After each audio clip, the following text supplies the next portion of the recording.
Welcome back to the Self-Esteem and Confidence Mindset podcast with me, Johnny Pardo.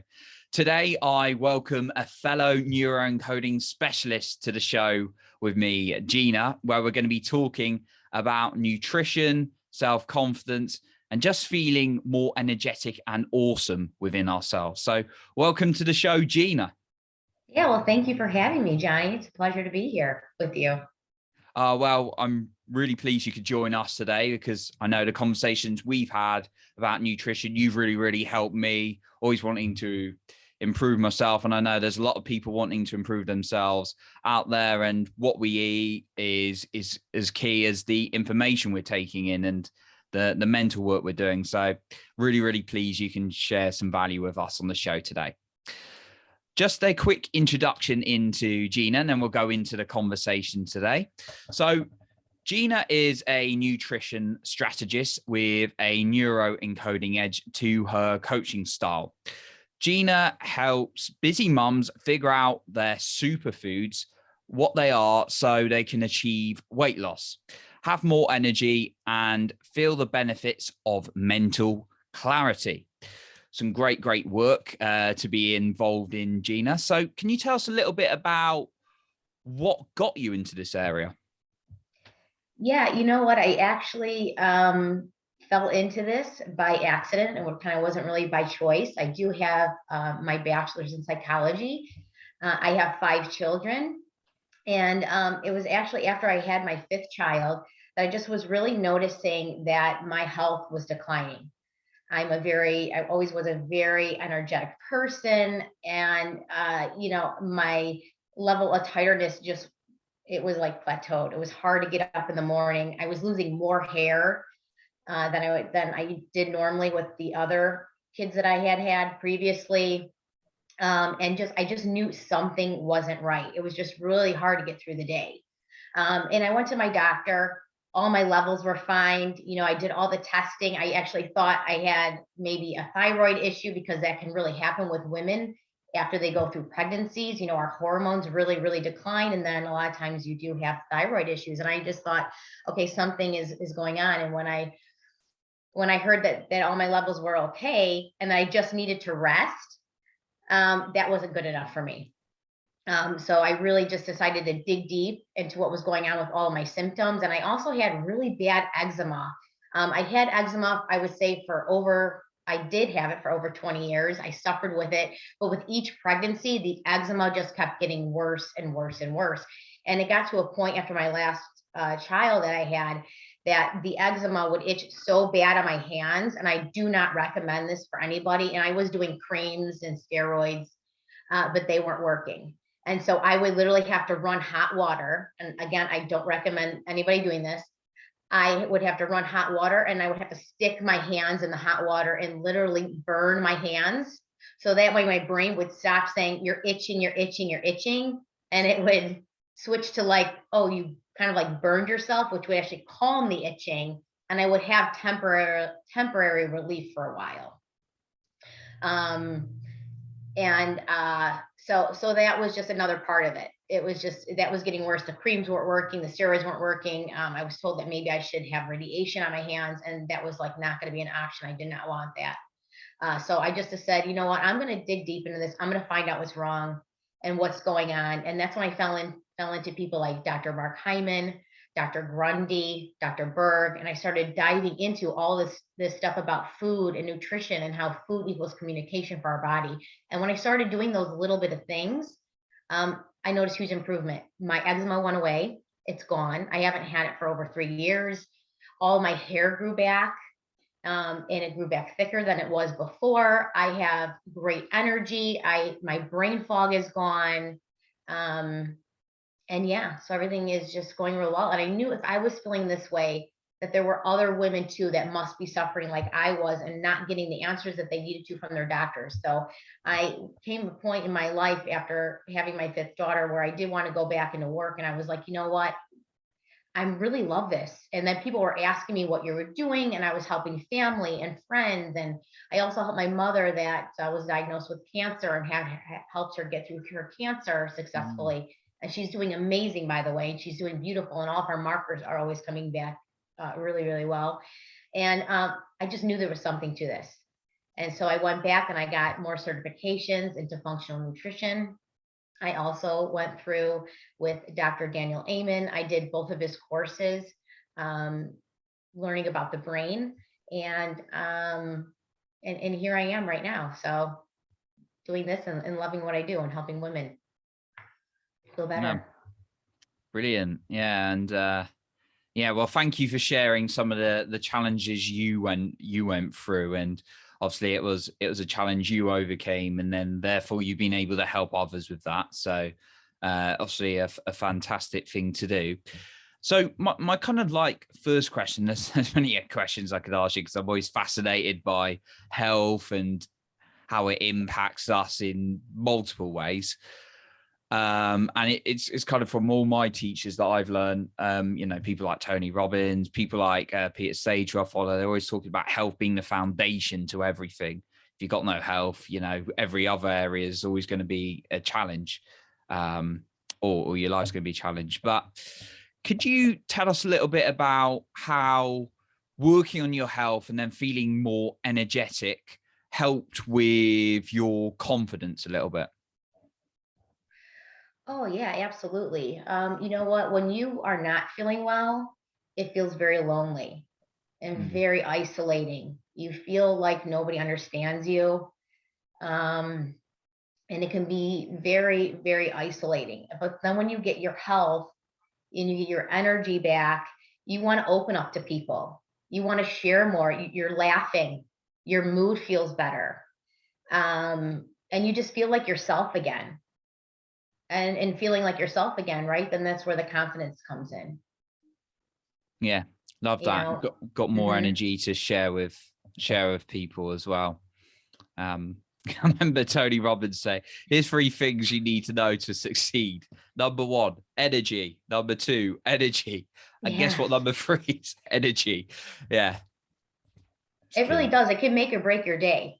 Yeah. I mean, I still have kids, and so sometimes I even notice if I don't get a good night's sleep and I'm waking up the next morning, sometimes I have to give myself a little extra pep talk so I can get through the day because, even something as little bit, like you said, just the energy of sleep, can set you either off for having a real good day or having a not so good day. Yeah, absolutely. Love it. Love sleep. Hmm. Just getting to bed sometimes is a challenge, but yeah, no problem when I'm sleeping. So yeah, the obviously health being a foundation to our life. And I really kind of wanted to ask you that question because sometimes we think like our mental work, our confidence, and then we're like, if you might be listening to this, I'm doing sort of hand signals on the camera right now. And then you've got the other side is you got your health and then you got your mental work, and people think of them sometimes separately. And I'm just very keen to get this message that it's all linked. Like if you've got that Hmm. energy, you've got that clarity in your mind, you're feeling good, you're having foods that make you feel alive, you're going to feel a lot better about yourself. And so thank you for kind of sharing that, then rather than just thinking food's about weight. And obviously it does impact your weight and your of course and your and that side of things, but it's also very linked to your mental side as well. So thank you for that. One thing that with health, there's a lot of resources, as with anything in this day and age. There's a lot of information on Hmm. Google, lots of information on YouTube, podcasts, of course, much information. So if someone's perhaps in that position, maybe similar to yours, maybe different, slightly different, or maybe in a really bad situation where they've really got a lack of energy and they're like, right, I know I need to change my health right now.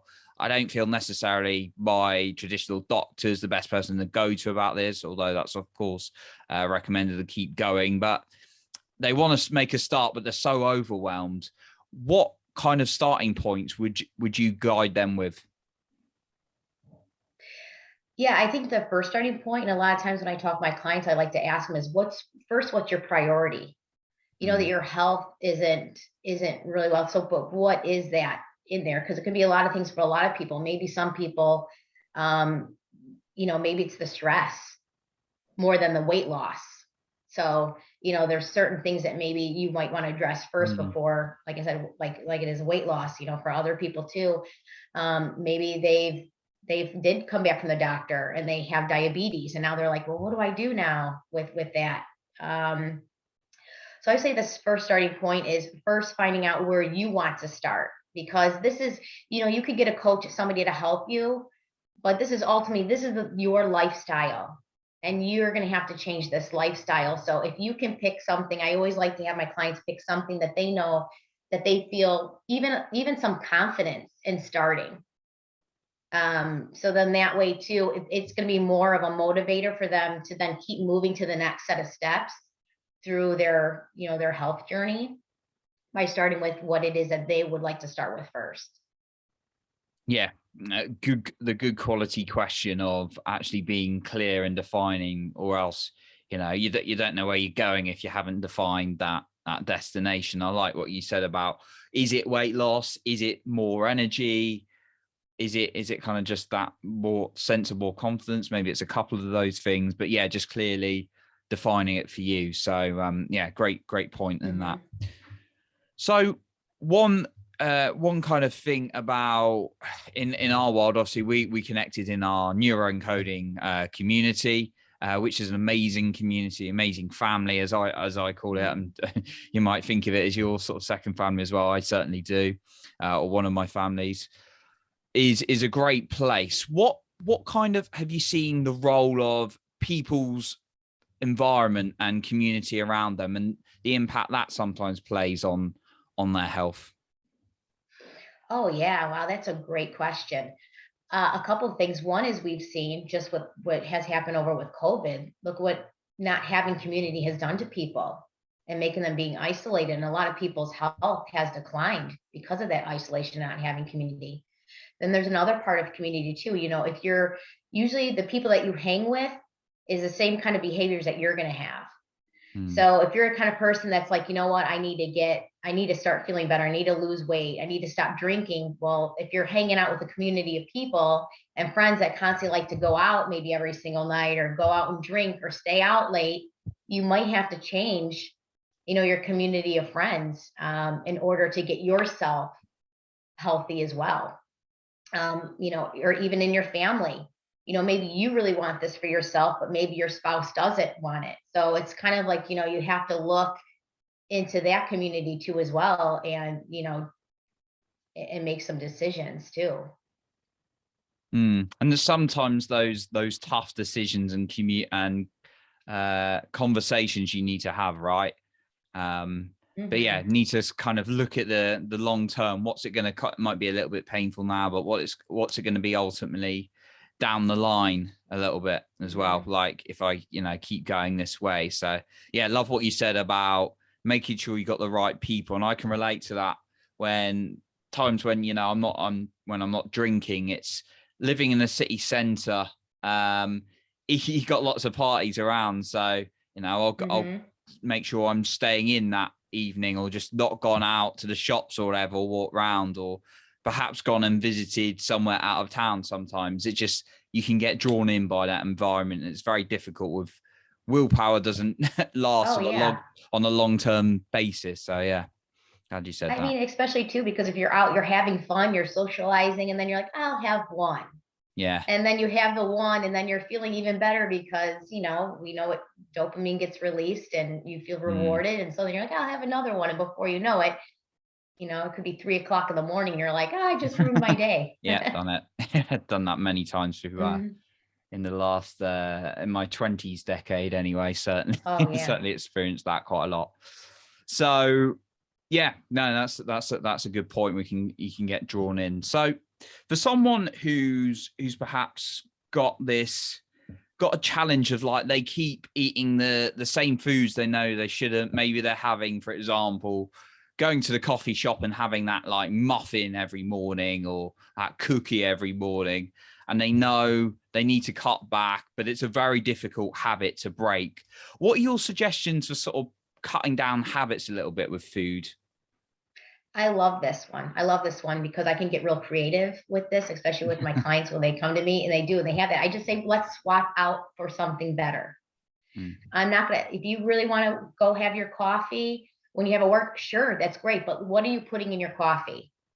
And if they tell me, well, I put sugar, I put this, I put that, I talk to them about exactly what they're putting in the coffee, and then we do like a swap out. And one thing for some people is, instead of doing the heavy sugar and heavy cream, you could do a bulletproof coffee, which is really good for you. People normally before didn't think that butter was good for you, but we can have butter. Butter is good for you. So you would put that in your coffee. You could have like a bulletproof coffee, which tastes absolutely delicious. And if you need a little bit of sweetener, we have things like stevia, monk fruit, erythritol that you can put in there for a little bit of sweetness. So you still can have your coffee. And now there is too, there's so many people have come up with so many great, easy, quick recipes for muffins and cookies that are actually healthy for you, that you could either make the night before, or you could prep even what's called like overnight oats. You can put that in your refrigerator. So that way you can grab something like that. You could grab your coffee to go, and you can still have, have what you used to have, but have it in a healthier way. That's going to set you up for the rest of the day. You're not only feeling good, you're not going to be crashing. You're going to have better mental clarity. It's going to make you feel fuller long. You're not going to be snacking in between before you're supposed to have your lunch. So that's where I would start. It's just taking the habits that you have now. Let's just switch them into something that's going to be a little bit better. That's going to serve you. Yeah. There's lots of alternatives, and I guess from your experience and working with people and working yourself, sometimes it's difficult to just cut something out completely, right? Mm-hmm. So you sometimes have to, and I think, what's that book? Charles Duhigg, The Habit Cycle, something like that. The Power of Habit, I think it is. But yeah, they talk about the habit loop and that a little bit about swapping something out, because your brain's still got that loop going on in its mind as well. So like your suggestions of swapping, and a black or a bulletproof coffee could be a lot healthier for you. And you recommended me some coffee, and which I'm enjoying actually at the moment. So that's really good. Oh, good. I'm glad you're liking it. Yeah, it's good. I had black coffee anyway, so we're not talking about super sugary coffee before, but yeah, although I used to. So again, improvement. So it's key to do that. And I'm glad you also talked about prepping. Is that something you encourage people to do a lot of as well? Because sometimes we can be quite reactive, and this is just in life outside of food as well. We can just be reactive to our days. But is prepping food in particular something you encourage people to do? Absolutely. I love that you said the word reactive, because the reason why I really want my clients to get involved with their food is I want them to be looking at the food that they're putting in their body. I want them touching it. I want them to be having a relationship with their food. We live in a society where everything is quick. It's at our fingertips. We just grab and go. And there's really no thought process in that. It's, a lot of times when we're like even in a store and we grab something, it's more based out of impulse instead of what do we need? What do we actually need? I find prepping food, cooking, I find it to be very therapeutic. I love it. I love being in the kitchen. I love putting on music and cooking. I love bringing my kids into the kitchen with me and doing the same thing as well, where we're all chopping and prepping. And that's our time where there's no devices. We're actually having conversation with one another, and we're enjoying our time together. So, I really feel that in order to make health a lifestyle, you have to have a relationship with your food. You have to get in there. You have to be doing it yourself. You have to be hands-on. You have to be seeing what the food is, and having that experience with food. Yeah. I love the stuff you're doing with your kids to kind of just get it prepared and finding some time. And I guess we're quite in the UK and US. We're both very busy societies, so we're like always on the move, go. But you're saying find that, prioritize some time for self-care and actually preparing things. And I'll tell you too, the people, when they say they don't have time, I usually ask them, I say, okay, so then tell me what your dinner routine is. And sometimes people will say, okay, well, I come home, and I'm like, be honest with me. What do you do? What's your routine? People will come home, they'll maybe plop down on the couch, they'll pick up their phone, and what do? They're sitting on social media. And how much time has gone by? 20, 30 minutes? That could have been time that you were in the kitchen actually cooking and putting on a good meal for yourself and for your family. And what happens after, they scroll social media? A lot of times they're picking up the phone, they're ordering the food. So now what you're doing, you're waiting for it to get there to you. So a lot of times I can find like an hour to an hour and a half for a lot of my clients that say they don't have time. They actually do have time. They just didn't realize how they were spending their time when they came home. Mm. It's crazy how much time can go as well when you're on things like social media. And obviously there's some great sides of those kind of things, and it can really help connect people, and we need it for business, right? But sometimes how much time we're spent actually on things when we claim we don't have time. So I loved you brought that up as well. And I want them to start cooking too, because they do need to realize that when we do come home and we do look for those things, especially electronics, it's a de-stressing mechanism, right? It's like something that we want to do to kind of feel distressed after a long, stressful day, right? Something about sometimes sitting on social media feels relaxing. And I want my clients to understand is like when you are actually cooking the food, that's also a form of de-stressing and just kind of making yourself feel better too as well, that you don't need to necessarily have to have a stimulant like social media. You can actually use like it's like cooking and putting on music, and that's a nice way too of just kind of relieving stress when you come home, setting the mood and the tone for the rest of the night, and making you feel a lot better than ordering out some food. Yeah, very true. And it's expensive, right? Keep Oh ordering food. yeah. Yeah, it soon adds up. One area that I've noticed doing in the past, particularly when I've gone through challenging times, and I know it's a very common thing, is emotional eating when we're going through perhaps a tough time, or even want to get away from like boredom and things like that. We start to eat a little bit. Or maybe we're anxious and we end up eating more sugar, we get more anxious.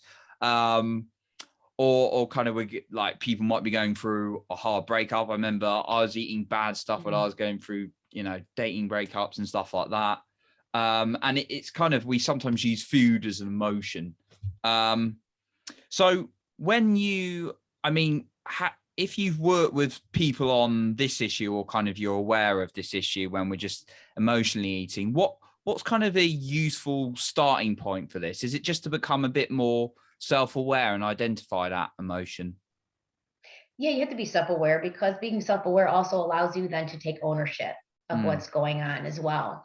A lot of times in that moment, like I'll just say, you just have to kind of tell yourself in that moment when you're going to go want to grab for it, have a conversation with yourself.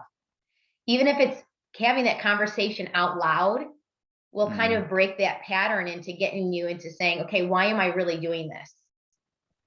Yeah. And who cares if you have your kids in your house? Just go ahead, talk out loud. Be like, if you're going in the pantry, being like, say it out loud. Why am I grabbing for the cookies? Oh, I'm feeling stressed right now. Why am I feeling stressed right now? Okay, I have to put on a meal for myself and my kids, and then we have to run out the door when we have a baseball game, we have this.